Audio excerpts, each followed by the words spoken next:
શહેરમાં ફરી એક વખત અસામાજિક તત્વોનો આતંક સામે આવ્યો છે।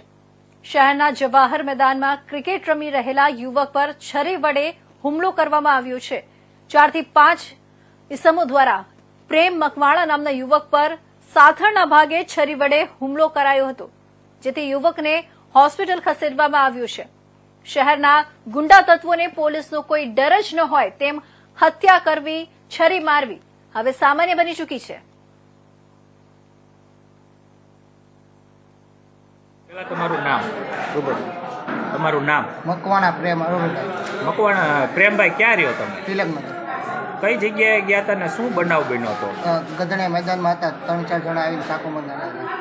મારવાનું કારણ શું છે? ખબર નહીં, ઓળખતો નહોતો। કઈ જગ્યાએ બનાવ બન્યો હતો? મેદાનમાં। કાંઈ તમારે એની સાથે બોલાચાલી થઈ હતી કે કાંઈ થયું હતું કે? ના ના, કોઈ બીજા પકડતા હતા કબૂતર, તો મારું નામ આવ્યું। એ કેટલા જણા હતા? 5-6 જણા। એમની પાસે શું શું હતું? ચાકુ હતું। તમને કઈ જગ્યાએ મારતી હતી? હાથરમાં।